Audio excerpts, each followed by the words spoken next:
So next, I'm going to ask us to move into Tableau, but two different types of Tableau here. I don't believe that I've specifically mentioned these particular types when we've worked together before, but they're just minor variations on a theme. So the first one is spontaneous Tableau, which means you'll have just 10 seconds to plan and create. Once we know what the prompt is, it's just 10 seconds for the whole process. Okay? So I'm gonna ask you to be in two groups of 4 people. And then once I give you the prompt, I'm just gonna count that 10 seconds. At the end, boom, you'll be in your Tableau. That's simple. Okay? So come back and stand up and circle up with a group of 4, whoever's gonna be your 4. There we go.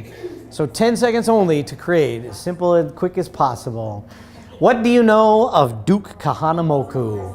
10 seconds. 10, 9, 8, 7, 6, Duke Kahanamoku. 5, 4, 3, 2, and freeze. Hold on to it. We got hands spread apart. We got bodies bent forward. We got some fingers on cheeks. We got hands on chins. We got hands on head. We got our hands over on our hips. We got our legs bent down to the floor, and you can relax. All right. We're thinking hard. Yes. Yeah. Okay. That's kind of the sense I got exactly from what you were doing. Yeah. Come on, guys. The answer to the question is not that you have to know something. It was just like, what do you know? Yes. So that's what we want to do. That's all right.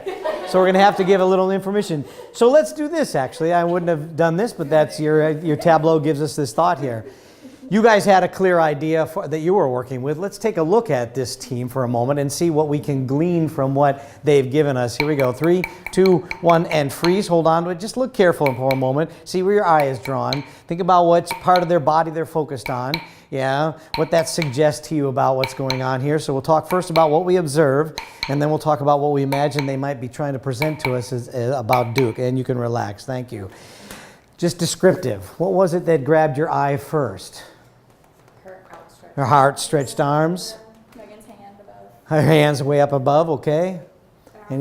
The bent bodies, okay. Mm-hmm, yeah. Anything else? Anything else you're noticing? Okay, let's jump. Focus on her legs. Focus on her legs. Okay, yeah. The legs were really kind of important. Yeah. Maybe, yeah, by the way that they were shaping their body. Sure. Okay. How about what you imagine? What do you imagine this picture might be saying to you, or what they've tried to capture in this? I imagine that Beth Ann's like holy because Megan's Kind of hand is holy. like a halo. Oh, okay, yeah. What else do you imagine? Royal, it Could be a crown, maybe.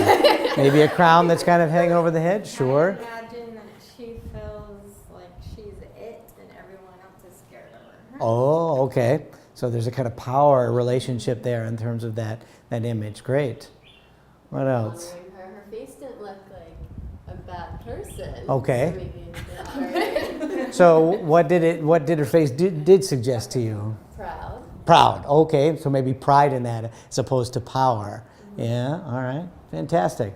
So this is an unusual territory to go to this kind of situation. So what I want to do is turn to you guys and let's describe what it is that we were trying to capture here. What was our thought? The statue that's in Waikiki. The So statue. We were, of Duke and he's a Kahanamoku with his arms surfer. out. And then I over was the the waves. surfboard You were the behind it. waves. And then they were the Oh waves. my god. Wow. But you know that Waikiki statue has like the lay on the arms because he's like that. That is him. Yes. So I think that in this instance, it's not a matter of like, did you get it wrong or did you get it right? With that lack of knowledge, it's hard to kind of glean from this anything other than just what what it suggests to you. You've got no touch points to connect to it. So it's interesting to share that out. So it's so much like, it's not that you could have changed it to made it any clearer for them. You know what I mean? That's not the situation, but it gives us a place to kind of pass on knowledge. So basically, Duke Kahanamoku is most famous for surfing. Yeah, okay. There we are. That's simple. That's okay. There we go. That's right. That opened up the conversation in a great way, right? That's exactly what we wanted to do.